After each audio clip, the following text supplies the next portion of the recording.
you know? Mm-hmm.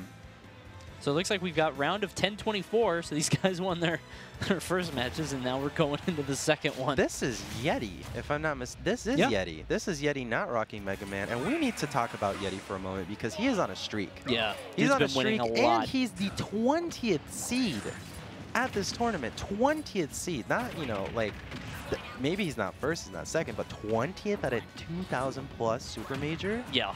He's got over That's 15 the top 1%. tournament. Yeah, That's insane. He's got over 17 last I heard. I mean, there are weeklies mixed in. 17 consecutive wins at tournaments. He is undefeated. Yeah. So is Foe from Vegas. Yep. You know, Yeti coming in from the Midwest. Like this is the moment. Yeah, dude is definitely tearing through the Midwest. Have to see how he does on the big stage, though. We saw Yeti with a huge run back at the latest Big House, actually. I think it was Big House 8 back in October, November, and this guy had a killer top 8 run. Have to see if he can transfer that into Ultimate. Is a different game, but right now he's looking fine with that up tilt on Hippo. Yeah, and I see the similarities between Mega Man and Snake. Sure. In the sense that you are managing a lot of zoning tools and, surprises that you can lay. Like, this is why sound is just essential on a setup in tools. Oh, yes. Like, you need to hear his cues. The audio cues, like, it make or break the match. You can see he has the headphones on. Very smart, very wise, but he's still going to eat that forward tilt as Yeti has now lapped him in percent, has that full stock advantage, and Snake is just so difficult to get that stock off if they're in this position, because all he's going to do is just continually pull out grenades, blow both of you up. You're in a worse and worse position. It just becomes a huge obstacle. Yeah, it's almost, you know, a la Link bombs and, you know, Luigi Nairs, things that interrupt your combo game that you have to be conscious of. Now this guy has grenades, so it's like, if I'm comboing him, okay, like, I have to worry about that. And it can kill me, and we're seeing parries now, projectiles. Yeti's ahead of the curve right now. This is play that we're seeing that is now respecting the engine, learning it, and applying its ideals because, beautiful walk back with the grenade, gets the grab. A lot of people don't know that Snake can actually just... okay, I thought we saw an ally thing at Glitch. I thought he was going to blow himself up, but yeah, like you were saying, this is definitely just... Oh my god, no way. When did he put that? Just now, because he was shielding. He was shielding on the platform. He stuck it, but you don't see it. If you don't listen and if you don't watch it, he can surprise you with it. And Yeti getting the tree stock right there, that was sick. That was a showcase. Beautiful. And it is beautiful also to add that we see Snake back and Pokemon Trainer Charizard now coming into a roster of 3 as opposed to his own solo self.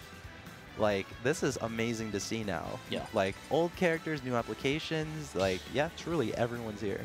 It's funny because I remember the joke back in Brawl was, or back in Smash 4 was, okay, Bayonetta is this huge problem, but Snake was literally tailor-made to fix it. Because, like, you can't witch twist him. He's going to pull out the grenade. He's going to kill you at, like, 90. If he was there, Bayonetta would have been solved. He was the apex predator. Exactly. And because he wasn't there, she got out of control. I mean, partly, but, you know. The ecosystem was just in shambles, but here we are on Battlefield. Food chain disrupted, but, yeah. I mean, Battlefield here, like, Pokemon Trainer, if you're going against Snake as any character, Battlefield, I mean, you got the platform coverage, but also now you're worrying about 3 additional surfaces where Snake can lay his shenanigans. Yeah. Because you got the main stage, the 3 platforms. Ugh.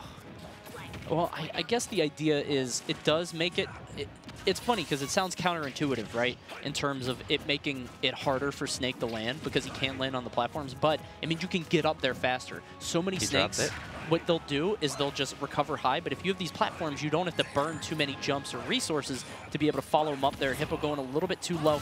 And he could have made it. He could have made it if he switched to Charizard. If you do that fast swap, you get that jump back, and you are able to up B. Really surprised he didn't opt for that. Or if he teched, you know. Yes. And it's tough because if you don't realize a projectile's coming and you don't realize at the acceleration you're going to be at, like, it could be too sudden. I mean, that's how techs are missed. Yeah. But, like, how he's dropping the C4 is, like, it is so tough to see that. Right. Like, within everything, it's There's right no there. sound. It's right there. It's just like, yeah, I mean, like, that's something that's going to spook many players now because this is a matchup on a need-to-know basis. Yes. Need to know. Top player or not, need to know, like, what's going on here. Yeah, I'm definitely... Oh, no, he's got it on his head. Oh, no. I think it swapped over to Snake. Yeah, it's on Snake's stomach. His chest. That does happen. Now, similar to Mega Man's side B, do you have situations where that just switches on you and, like, if you brush by someone, does it switch? Yes. Yeah, I don't know exactly what causes it, but I also know that big hits can knock the C4 off, and then it's just on the stage. God, so many dynamics to worry about. A simple move that should otherwise just be straightforward. All right, you're blowing Close. up. Yeah, that would have been a beautiful spike. Yeah, Yeti just Six showing. Stock. Six stock? Can we get a 6 stock? It's looking like it. Yeti just definitely not a one-character, kind of one-trick pony, you know what I mean? Yeah, this guy can play so many characters. Oh, beautiful parry. He parried the Flare Blitz. This is bravery. Oh my God, he did it. Upset. He did it. I'm upset. The one thing he could have done. He laid him down. I mean, once he was stuck there, there was really nothing he could do. If he rolled into Snake, he was afraid of the up tilt, so instead, he just does the normal get up. Knowing that the C4 is there, he really had no options on that one. Awesome stuff by Yeti.